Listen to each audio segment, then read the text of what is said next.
علی کی برائی کرتے ہوئے گزرتے تو میں نے ایک کو کاٹ لیا, ٹھیک ہے. اب وہ کون تھا بعد میں نام پوچھ لیجئے گا مجھ سے جس کو کاٹا تھا. لہذا سامعین محترم, مسجد میں ایک کا دروازہ کھلتا تھا, وہ تھا امیر المومنین کا دروازہ. جابر بن عبداللہ انصاری وہ روایت کرتے ہیں, وہ کہتے ہیں کہ ہم مسجد میں نماز عصر پڑھ کر فارغ ہوئے, رسول اللہ کی خدمت میں بیٹھے ہوئے تھے اور سارے اصحاب بیٹھے ہوئے ہیں. طریقہ کار تھا کہ رسول اللہ بیٹھ جاتے تھے, سوال جواب ہوتے رہتے تھے, رسول اللہ جواب دیتے تھے. جابر بن عبداللہ انصاری کہتے ہیں کہ اچانک سے ہم نے دیکھا مسجد میں ایک شخص داخل ہوا. ایک شیخ تھا, عرب کا مہاجر تھا. جب وہ داخل ہوا تو ہم نے دیکھا اس میں چلنے کی سکت نہیں ہے, یعنی وہ چلتا ہے تو لڑکھڑا کر چل رہا ہے. اس کا لباس پھٹا پرانا ہے بالکل, اس کے لباس میں جگہ جگہ جو ہے وہ پیوند لگے ہوئے ہیں اور کئی جگہ سے لباس پھٹا ہوا ہے, اور بھوک اور پیاس کی وجہ سے اس کی زبان باہر لٹک آئی ہے. رسول اللہ کے پاس آیا اور آ کر رسول اللہ سے کہتا ہے یا رسول اللہ آپ مجھے کچھ عطا کر دیں. انا جائع القبد فقسنی, انا جائع القبد فطعمنی, یا رسول اللہ بھوکا ہوں کھانا کھلا دیں. وعاری الجسد فقسنی, یا رسول اللہ بے لباس ہوں ایک لباس عطا کر دیں. وفقیر ارشنی, یا رسول اللہ فقیر بھی ہوں ذرا غنی کر دیں. رسول اللہ نے کہا ما اجد لک شیئا, میرے پاس کوئی چیز نہیں دینے کے لیے کہ میں تجھے عطا کر سکوں. اب دیکھیے کائنات کا رسول اگر کبھی منع کرے نا, اس میں رسول اللہ کی نعوذ باللہ کوئی توہین نہیں ہے, بلکہ کسی اور کی عظمت بتانا مقصود ہوتی ہے. لہذا رسول اللہ نے منع کر دیا, ما اجد لک شیئا, کچھ نہیں ہے.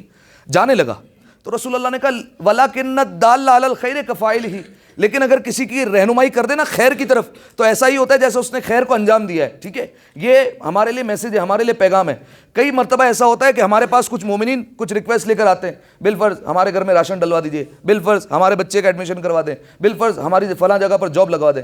کئی مرتبہ ایسا ہوتا ہے ہم کچھ نہیں کر سکتے, لیکن ہمارے ایک فون کال سے وہ کام ہو سکتا ہے. ٹھیک ہے, رسول اللہ نے کہا یہ اگر وسیلہ بن جاؤ گے نا نیکی کی طرف رہنمائی کرنے والا ایسا ہی ہے جیسے اس نے نیکی کو خود انجام دیا ہے. ٹھیک ہے, جیسے اس نے خود جو ہے وہ انجام دیا, اور بڑی کمال عبادت ہو جائے گی اگر اس مومن کے دل میں خوشی آ گئی, کیونکہ حدیث کے جملے افضل العبادت بعد الصلاۃ ادخال السرور فی قلب المؤمن, نماز کے بعد جو سب سے افضل عبادت ہے وہ کیا ہے, مومن کے دل میں خوشی ڈال دینا, وہ کسی طریقے سے خوش ہو جائے. اگر خوش ہو گیا نماز کے بعد سب سے افضل عبادت ہے. رسول اللہ نے کہا دیکھ خیر کی طرف رہنمائی کرنے والا خیر کے انجام دینے والا ہی ہوتا ہے. میں تیری رہنمائی کر دیتا ہوں, انطلق الی حجرت فاطمہ, جا فاطمہ کے دروازے پر چلے جا, مل جائے گا کچھ نہ کچھ. اب جیسے ہی رسول اللہ نے کہا تو اس نے مسجد کو دیکھنا شروع کیا کہ مسجد میں تو اتنے سارے دروازے, کہاں پر جاؤں, کس دروازے پر جاؤں. تو رسول اللہ نے جناب بلال کو کہا بلال اسے فاطمہ کے حجرے پہ لے کر جاؤ اور فاطمہ کے دروازے پر لے کر جاؤ. جناب بلال نے ہاتھ پکڑا اور اس فقیر کو سہارا دیتے ہوئے لے کر آئے جناب سیدہ کے دروازے پر. جناب سیدہ تو ہونے سے پہلے جاننے والی ہے نا, جیسے ہی دروازے پر دستک ہوئی تو فوراً جناب سیدہ نے اندر سے آواز دے کر کہا کہو بلال کیسے آنا ہوا, کیوں آئے ہو. کہا کہ بی بی ایک فقیر ہے ساتھ آیا ہے, فریاد لے کر آیا ہے. جناب سیدہ نے کہا کہو. کہا کہ بی بی 3 مطالبات آپ کے بابا کے پاس لے کر آیا تھا, آپ سے بھی 3 مطالبات ہیں. وہ 3 مطالبات یہ ہیں کہ بھوکا ہوں مجھے کھانا دے دیں, بے لباس ہوں لباس عطا کر دیں, فقیر ہوں غنی کر دیجئے کچھ پیسے دے دیجئے. تو جناب سیدہ نے اپنے گھر میں تلاش کرنا شروع کیا. جناب سیدہ نے ڈھونڈنا شروع کیا, تلاش کرتی رہی. جناب سیدہ کی نگاہ گئی امام حسن اور امام حسین پر. یہ وہ وقت تھا کہ امام حسن اور امام حسین علیہ السلام بیمار تھے اور بھوک کی شدت کی وجہ سے بیماری کے عالم میں تھے. 3 دن سے جناب سیدہ کے گھر میں فاقہ تھا. جناب سیدہ نے دیکھا امام حسن اور امام حسین ایک بچھونے پر سو رہے ہیں. اب میں آپ کو بتاؤں, روایتوں سے دیکھ کر بتا رہا ہوں, یہ بچھونا عام بچھونا نہیں تھا. یہ بچھونا وہ تھا کہ اسی بچھونے پر امام حسن اور امام حسین آرام کرتے تھے. اسی بچھونے پر اہل بیت علیہ السلام کے گھر میں جو سواریاں ہوتی تھی وہ کھانا بھی کھایا کرتی تھی اسی بچھونے پر. ٹھیک ہے, انہیں جب آرام کر لیا جاتا تھا تو یہ جو ہے وہ بچھونا باہر بچھا دیا جاتا تھا, سواری آتی تھی اور وہ جو ہے وہ کھانا کھاتی رہتی تھی. جو بھی ذوالجناح تھا یا رسول اللہ کے گھوڑے کا نام اس وقت جو ہے وہ عقاب تھا, وہ آ کر جو ہے وہ اس پر چارہ کھایا کرتا تھا. ٹھیک ہے, کائنات کے مالک ہیں یہ افراد. ٹھیک ہے, علی کو کیا مجبوری تھی کہ علی جو ہے وہ یہودی کے باغ میں کام کرے. جناب سیدہ کو کیا ضرورت تھی کہ وہ 3 دن تک بھوکی رہیں. امام حسن اور امام حسین ایسے بچھونے پر سوئیں. ان کو کوئی ضرورت تھی, کسی چیز کی ضرورت ہے نہیں, فقط اور فقط ہمیں سمجھانے کے لیے اور یہ بتانے کے لیے دیکھو ہم بھی ایسے زندگی گزار سکتے ہیں. اس عالم میں انہوں نے پروردگار عالم کی رضا میں راضی رہتے ہوئے اس طریقے سے زندگی گزار دی. جناب سیدہ نے وہ بچھونا اٹھایا اور وہ بچھونا لے کر آئی اور اس فقیر کو دے دیا. کہا اس کو لے, تیری حاجت پوری ہو جائے گی. اس نے سامنے سے سوال کر دیا, بی بی میں نے آپ سے کھانا مانگا ہے, میں نے آپ سے پیسے مانگے ہیں, میں نے آپ سے لباس مانگا ہے, آپ مجھے بچھونا دے رہی ہیں, اس بچھونے سے کیا ہوگا میرا. جب یہ اعتراض کیا نا تو بی بی نے وہ بچھونا واپس لے لیا. میں کہتا ہوں یہاں پر کم ظرف تھا جو اس نے بچھونا واپس کر دیا. چاہتا تو اس بچھونے کو لے کر سلیمان کی طرح ہوا میں اڑ سکتا تھا. ٹھیک ہے, یہ سلیمان کے قالین سے اور سلیمان کے تخت سے افضل بچھونا تھا جس پر حسنین آرام کیا کرتے. ٹھیک ہے, چاہتا تو کئی کمالات اس سے دکھا سکتا تھا, لیکن اس نے واپس کر دیا. جناب سیدہ گھر میں گئی اور گھر میں جا کر تلاش کرنے لگی, لیکن کچھ نہیں ملا. بی بی کی نگاہ گئی آخر میں اپنے گلے پر جس میں موجود تھا ایک گلوبند, یہ گلوبند کس نے دیا تھا بی بی کو؟ شہزادی کو دیا تھا جناب حمزہ کی بہن نے، جناب صفیہ نے، انہوں نے دیا تھا. یہ بی بی نے گلوبند اتارا، بہت عزیز تھا یہ بی بی کو. بی بی نے جتنے فقیر بھی آئے مانگنے کے لیے، جس نے جو تحفہ مانگا، بی بی نے یہ گلوبند اب تک کسی کو نہیں دیا تھا، لیکن بی بی نے پروردگار عالم کی راہ میں اس ہار کو دے دیا اور گلوبند کو دے دیا.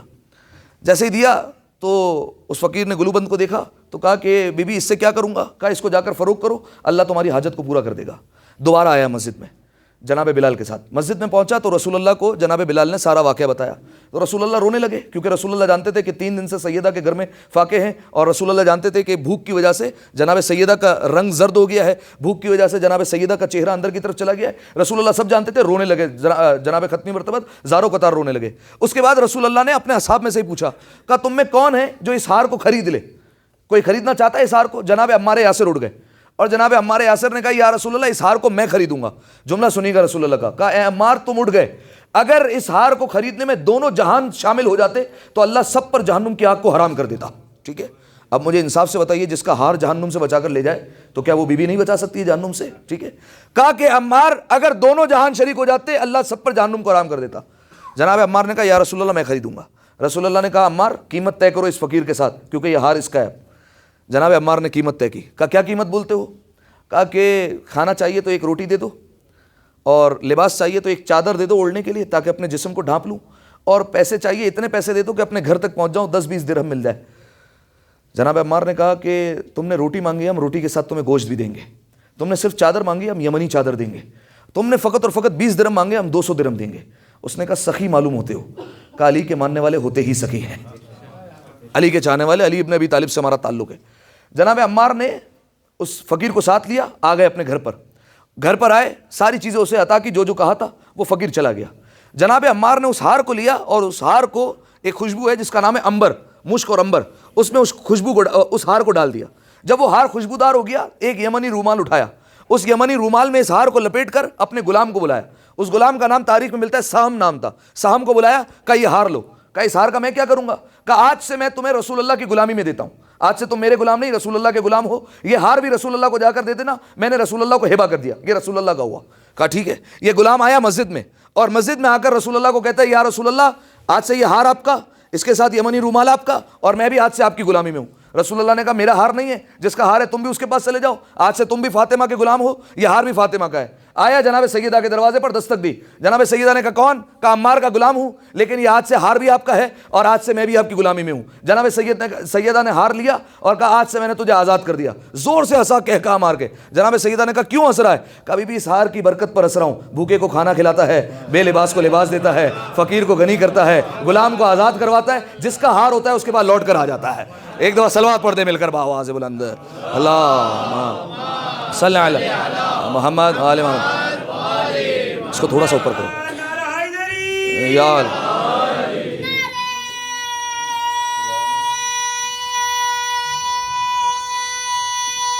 تھوڑا سا اوپر کر دینا اس کو یا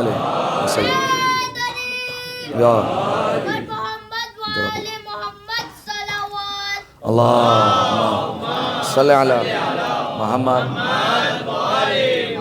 تو وسیلہ بنائیے ان ہستیوں کو جن کو پروردگار عالم کی طرف سے رسول اللہ نے وسیلہ قرار دیا ہے. ٹھیک ہے. اچھا اب سامعین محترم دیکھیے، میں نے کہا اہل بیت علیہ السلام کا وسیلہ پروردگار عالم کی بارگاہ میں دیا جائے، لیکن یاد رکھیے گا ان وسیلوں میں بھی، یعنی ایسے سمجھ لیجیے سارے وسیلے ستارے کی مانند ہیں، ان وسیلوں میں جو ایک چمکتا ہوا چاند ہے وہ جناب سیدہ کا وسیلہ ہے. ٹھیک ہے. جیسا یہ وسیلہ ہے ویسا کوئی وسیلہ نہیں. ٹھیک ہے. بڑا بڑا گنہگار اگر ائمہ علیہ السلام کی بارگاہ میں آیا نا، چاہے دشمن اہل بیت کی کیوں نہ ہو، لیکن اس نے اگر آ کر جناب سیدہ کا واسطہ دیا ہے، تاریخ کے جملے ہیں، انہیں معاف کر دیا گیا اور انہیں چھوڑ دیا گیا. ٹھیک ہے. یہ روایت کے جملے جانتے ہیں. بس ایک روایت سنیے، اسی سے آپ کی آنکھیں تر ہو جائیں گی اور منزل مصائب پر آ جائیں گے. ایک فیملی آئی ایران میں ایک مجتہد کے پاس، شیعہ ہو گئی. ایام فاطمیہ میں غالباً اس حکایت کو عرض کیا تھا میں نے. شیعہ ہو گئی، وہ جرمنی کی رہنے والی فیملی تھی. تو انہوں نے جب آیت اللہ سے آ کر کہا کہ ہم شیعہ ہو گئے تو انہوں نے پوچھا کہ شیعہ کیوں ہو گئے تم؟ تو اس نے پوری کہانی بتائی اور پورا قصہ بتایا. کہا دراصل ہماری فیملی میں 3 لوگ ہیں، میں ہوں، میری زوجہ ہے اور میری بیٹی ہے. کہا ہم لوگ کا گزر ہو رہا تھا ہائی وے سے، ہم آ رہے تھے، سفر کر رہے تھے، گاڑی میں تھے اپنی. کہا ہماری گاڑی کا ایکسیڈنٹ ہو گیا. کہ خدا کا شکر تھا کہ مجھے اور میری زوجہ کو کچھ نہیں ہوا، لیکن اس سفر میں ہماری بیٹی کی پسلیاں ٹوٹ گئیں، اس سفر میں ہماری بچی کی پسلیاں ٹوٹ گئیں، زخمی ہو گئی۔ کہا کہ پروردگار عالم نے ہمیں بہت کچھ عطا کیا تھا، کہ ہم دنیا کے ہر طبیب کے پاس گئے اور ہر دروازے پر گئے کہ کسی طریقے سے ہماری بچی کو شفا مل جائے۔ کہا لیکن ہر طبیب یہی کہہ کر واپس کر دیا کرتا تھا ہمیں کہ دیکھو ہڈیاں تو جڑ جاتی ہیں، پسلیاں نہیں جڑا کرتی ہیں۔ ہڈیوں کا جڑنا آسان ہے، پسلیاں نہیں جڑا کرتی ہیں۔ ہر طبیب ہمیں یہی کہتا تھا۔ کہ ہم ہر جگہ سے مایوس آ جاتے تھے۔ کہ ہمارے برابر میں ایک سیدانی رہتی تھی، کہ وہ سیدانی تھی چونکہ سید زادی تھی، اس لیے ہم سب احترام میں اس کو بی بی کہا کرتے تھے۔ کہا کہ ایک دن شام میں وہ ہمیں مل گئی، تو انہوں نے پوچھا کہ اب آپ کی بیٹی کیسی ہے؟ تو میں نے کہا کہ بڑی تکلیف میں ہماری بیٹی بستر پر رہتی ہے۔ کہا اچھا میں شام کو آپ کی بیٹی سے ملاقات کرنے کے لیے آؤں گی۔ کہا ٹھیک ہے۔ شام کا وقت ہوا، یہ بی بی آ گئی، یہ سیدانی آ گئی بیٹی سے ملاقات کرنے کے لیے۔ دیکھا کہ بچی بستر پر لیٹی ہوئی ہے۔ کہا بچی سے کہ تمہاری طبیعت کیسی ہے؟ کہا مجھے بہت درد ہوتا ہے۔ کہا کیسا درد؟ کہا جب سانس لیتی ہوں مجھے بڑا درد ہوتا ہے، بڑی تکلیف ہوتی ہے جب میں سانس لیتی ہوں۔ کہا اگر کوئی مجھے کہے کہ دنیا بھر کی دولت دے دو اور پسلیوں کا علاج کروا لو تو میں دنیا بھر کی دولت قربان کر دوں گی اپنے بابا سے کہہ کر، لیکن میں اپنی پسلیوں کو ٹھیک کروا لوں گی، مجھے بہت درد ہوتا ہے۔ تو اس نے کہا اچھا کوئی طبیب علاج نہیں کر سکتا؟ کہا نہیں۔ کہا میں ایک طبیب کو جانتی ہوں جو تمہارا علاج کر سکتی ہے۔ کہا وہ کہاں رہتی ہے؟ کہا وہ تو مدینہ میں رہتی ہے۔ کہا اچھا ہم اتنا دور کیسے جائیں گے؟ کہا نہیں ان کے پاس جانا نہیں ہوتا، بس انہیں دل سے پکارنا ہوتا ہے، اگر دل سے پکار لیا نا تو وہ آ جاتی ہے اور مدد کر دیتی ہے۔ کہا کیا نام ہے؟ کہا وہ ہمارے رسول کی بیٹی ہے، نام فاطمہ ہے اس کا۔ کہا انہیں کیسے بلایا جائے؟ کہا بس کہتے رہو یا سیدتی یا مولاتی یا فاطمہ تو ابسینی، اے میری آقا زادی، اے فاطمہ آپ میری مدد کر دیجئے، بس یہ کہتی رہو، وہ تمہاری یقیناً ضرور مدد کرے گی۔ اس سیدانی نے یہ اس کو علاج بتایا، وہ خود آئی آسمان کی طرف ہاتھ جوڑ کر کہتی ہے بی بی عزت کی لاج رکھ لینا، تیرا وسیلہ بتا کر آ گئی ہوں، اب عزت کا رکھنا نہ رکھنا آپ کے ہاتھوں میں ہے۔ بس وہ بی بی کہتی ہے ابھی میں آسمان کی طرف دیکھ کر رو رہی تھی، اچانک سے حجرے سے ایک شور اٹھا۔ کہا میں دوبارہ دوڑ کر گئی، دیکھا بچی شفایاب ہو گئی ہے، بچی کو شفا مل گئی ہے۔ میں نے بچی سے پوچھا کیسے شفا مل گئی ہے؟ کہا جب آپ گئے تو میں اپنے ماں باپ کے ساتھ مل کر بی بی فاطمہ کو پکار رہی تھی، اچانک سے ایک بی بی آ گئی۔ کہا اس بی بی کا نام کیا تھا؟ کہا مجھے نام نہیں پتا، لیکن اس کی علامت یہ تھی کہ اس کا ہاتھ ایک پہلو پر تھا، اس کا ایک ہاتھ اس کی پسلیوں پر موجود تھا۔ اس نے فوراً پوچھا کیا بات ہے؟ کہا میری پسلیوں میں بڑا درد ہے۔ اس بی بی نے جانتے کیا جملہ کہا؟ کہا ہاں مجھے پتا ہے، جب پسلیاں ٹوٹ جاتی ہے بڑا درد ہوتا ہے، مجھے پتا ہے، لیکن میں کہتی ہوں اٹھو اپنے مقام سے۔ کہا میں اٹھ نہیں سکتی، میری پسلیاں ٹوٹی ہوئی ہے۔ کہا میں رسول کی بیٹی فاطمہ ہو کر حکم دیتی ہوں اپنے مقام سے اٹھو۔ کہا میں جیسے انہوں نے حکم دیا میں اپنے مقام سے اٹھنا شروع ہوئی، میری ساری پسلیاں ٹھیک ہو گئی، مجھے شفا مل گئی۔ میں ہاتھوں کو جوڑ کر کہوں گا بی بی آپ نے اسے تو شفا دلوا دی، اللہ جانے رسول اللہ کے بعد 75 دن تک آپ کیسے سانس لیتی رہی، جب آپ سانس لیتی رہی ہوں گی آپ کو درد ہوتا رہا ہوگا۔ اجرکم اللہ اجرکم اللہ زہرا۔ بس عزاداروں جیسے فاطمہ کی پسلیاں ٹوٹی ویسے کربلا میں حسین کی پسلیوں کو بھی توڑ دیا گیا، ویسے حسین کا بھی لاشا پامال کر دیا گیا۔ جانتے ہیں عزاداروں آج 10واں ہے نا امام حسین کا، آپ سمجھتے ہیں 10ویں کا مطلب کیا ہوتا ہے؟ کیا مطلب ہے 10واں ہے امام حسین کا؟ جانتے ہیں 10ویں کا مطلب ہے کہ حسین کے لاشے کو پامال ہوئے 10 دن ہو گئے۔ اجرکم اللہ اجرکم اللہ زہرا، رونے میں تھکیں گے نہیں، گریے کو آزاد کیجیے گا۔ آپ جانتے ہیں 10ویں کا کیا مطلب ہے؟ 10ویں کا مطلب ہے کہ عباس کے بازو کٹے ہوئے 10 دن ہو گئے ہیں۔ 10ویں کا مطلب ہے کہ علی اکبر کے کلیجے میں 10 دن ہو گئے برچی لگ گئی ہے۔ ایک اور جملہ کہوں، 10ویں کا مطلب ہے کہ 10 دن سے سکینہ کو تماچے لگ رہے ہیں۔ اجرکم اللہ اجرکم اللہ زہرا، 10ویں کا مطلب ہے 10 دن سے سکینہ کو تماچے لگ رہے ہیں، 10 دن سے زینب کے سر پر چادر نہیں ہے۔ اجرکم اللہ، 10 دن سے زینب کی پیشانی سے خون جاری ہے۔ جانتے ہیں نا یہ خون کیسے جاری ہوا؟ جانتے ہیں جب جناب مختار نے خولی کو گرفتار کیا تھا نا تو خولی سے پوچھا کربلا میں تیرے کیا جرم تھے؟ اس نے بہت سارے جرم بتائے، لیکن اس نے کہا امیر میں نے کربلا میں 2 چیزیں لوٹی تھی، 2 چیزوں کو چھینا تھا۔ کہا تو نے کربلا میں کیا لوٹا تھا؟ کہا امیر نہ پوچھ۔ جناب مختار نے تلوار کے دستے پر ہاتھ رکھا، کہا بتا کربلا میں تو نے کیا لوٹا تھا؟ کہا امیر شام غریبہ تھی، کہا میں نے دیکھا ہر چیز کو لوٹا جا چکا ہے، عابد بیمار کا بستر لوٹ چکا ہے، ساری بیویوں کے سروں سے چادریں چھن چکی ہے۔ کہا میں نے دیکھا ایک بی بی ہے جس کے سر پر چادر موجود ہے، کسی میں جرت نہیں ہے اس بی بی کے قریب جائے۔ کہتا ہے میں آگے بڑھا، میں نے زینب کی چادر پر ہاتھ ڈالا، ہاتھ کا ڈالنا تھا، جناب زینب نے کہا خولی تو جانتا نہیں ہے میں عباس کی بہن ہوں، علی کی بیٹی ہوں۔ خولی نے کہا اب عباس کہاں رہے ہیں؟ اب مدد کے لیے کس کو بلاؤ گی؟ عزادارو جناب زینب کے لیے یہ بڑا سخت مرحلہ تھا، لیکن علی کی بیٹی نے چادر کو تھامے رکھا، جناب زینب نے چادر کو نہیں چھوڑا۔ عزادارو اگلا جملہ کیسے کہوں؟ جناب مختار نے کہا پھر تو نے کیا کیا؟ کولی کہتا ہے جب چادر میرے ہاتھ نہ آئی میں نے زمین کربلا پر دیکھا، مجھے ایک بڑا پتھر نظر آیا، میں نے پتھر کو اٹھایا، جناب زینب کی پیشانی سے خون کا فوارہ جاری ہوا، جناب زینب نے فرات کا رخ کر کے کہا او عباس تو کیا گیا؟ ارے تیری بہن کا پردہ سلامت نہ رہا۔ اجرکم اللہ اجرکم الزہرا۔ شہزادی کوئی غم نہ دے جس سے رونا نہیں آتا، نگاہوں کو جھکا لے، شہزادی سے دو آنسوؤں کی خیرات کو طلب کرے۔ بس عزادارو آپ جانتے ہیں امام صادق نے ابو بصیر سے کہا تھا ابو بصیر کیوں نہیں روتا ہے؟ کہا مولا رو رہا ہوں، رومال گیلا ہے۔ کہا نہیں ابو بصیر جب ہمارے غم میں رویا کر، ایسے رویا کر جیسے ایک بوڑھی ماں جوان کے لاشے پر رویا کرتی ہے، اپنی صداؤں کو آزاد چھوڑیے گا۔ بس عزادارو جانتے جناب مختار نے کہا کھولی دوسری چیز کیا تھی؟ کھولی کہتا ہے امیر جب میں نے چادر کو لوٹ لیا میں نے غور کیا چادر تو اتنی قیمتی نہیں ہے، اس کے مجھے کیا پیسے ملیں گے؟ کھولی کہتا ہے میں زمین کربلا پہ تلاش کرنے لگا، کہتا ہے میری نگاہ گئی ایک 4 سال کی بچی پر، میں نے دیکھا اس بچی کے کان میں 2 چھوٹے چھوٹے گوشوارے تھے، میں بچی کے قریب آیا، میں نے بچی سے کہا لاؤ گوشوارے اتار کر دو، بچی نے کانوں پہ ہاتھ رکھ کر کہا نہیں میرے بابا نے دیے ہیں۔ کھولی کہتا ہے مختار میں نے بچی کے کانوں سے گوشواروں کو کھینچ لیا، کانوں سے خون جاری ہوا، بچی نے مقتل کا رخ کر کے کہا بابا بابا جو گوشوارے دیے تھے بابا بابا وہ ظالم نے اتار لیے۔ اجرکم اللہ اجرکم الزہرا۔ شہزادی کوئی غم نہ دے، بس عزادارو یہ قافلہ چلا ہے کوفہ کے باہر پہنچا ہے۔ جانتے عزادارو جب کوفے کے باہر پہنچا ہے نا بیویوں کو یہاں پر بٹھا دیا گیا، جانتے کیوں؟ عمر سعد کو بڑی جلدی تھی کہ بیویوں کو دربار میں لے جایا جائے، لیکن ابن زیاد کا قاصد آیا اور عجیب وجہ بتائی۔ ابن زیاد نے کہا کہ ابھی قافلے کو روک دیا جائے، کیوں؟ کہا کیونکہ ابھی دربار سجایا جا رہا ہے، ابھی لوگوں کو چھتوں پر بلایا جا رہا ہے تاکہ علی و فاطمہ کی بیٹیوں کا تماشا دیکھ سکے۔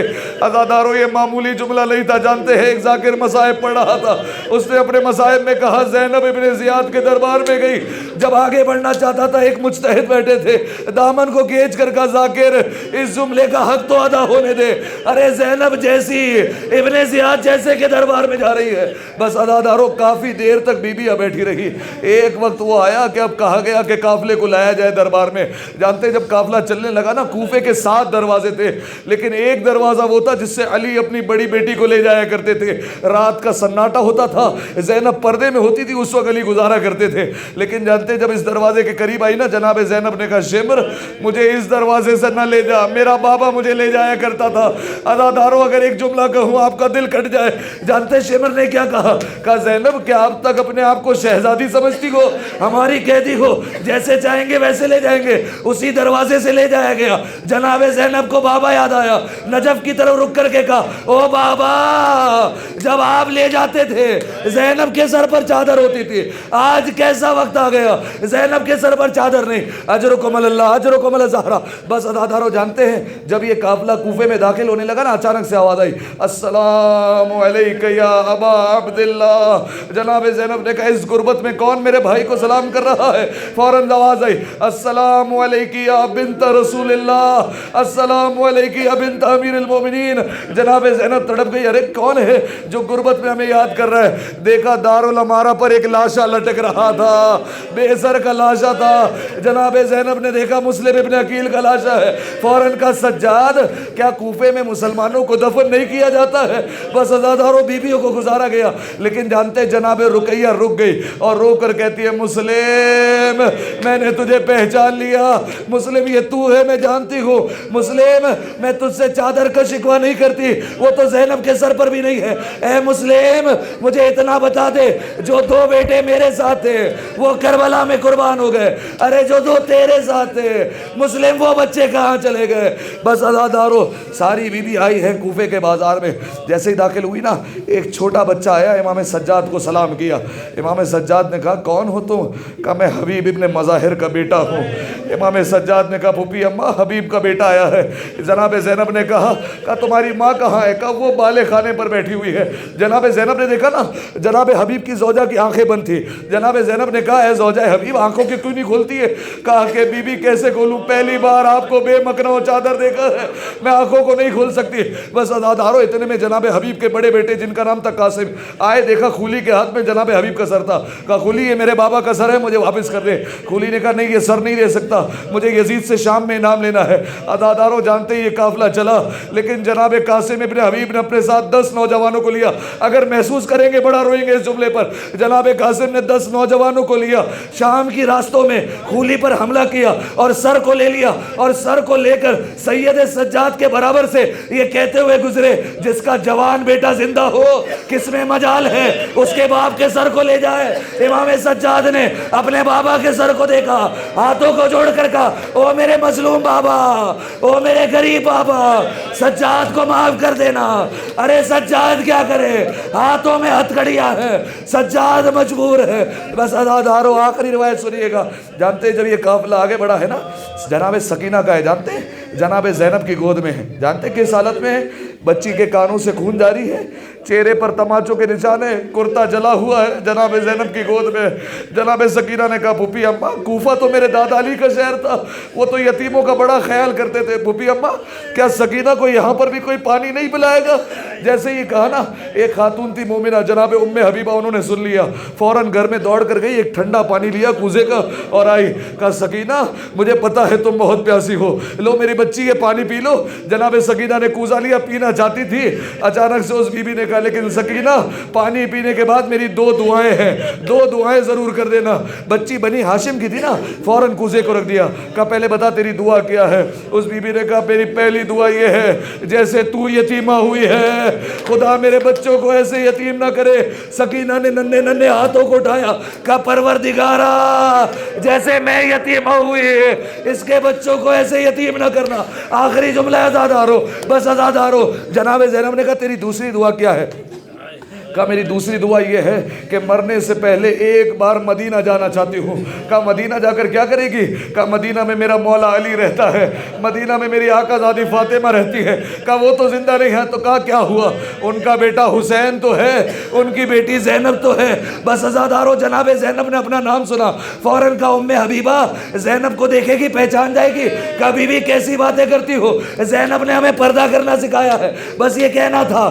جناب زینب نے چہرے سے بالوں کو ہٹایا، کہا ام حبیبہ میں پہچان، میں تیری آقا زادی زینب۔ جناب ام حبیبہ نے دیکھا، برداشت نہ ہوا، ارے زمین پر بیٹھ گئی اور کہتی جاتی تھی بی بی یہ شرابی کا دربار کہا، یہ شرابی کا بازار کہا، آپ کے ہاتھوں میں رسیاں، بی بی اتنا سب کچھ ہو گیا، مجھے اتنا بتا دے، ارے میرا عباس کہاں چلا؟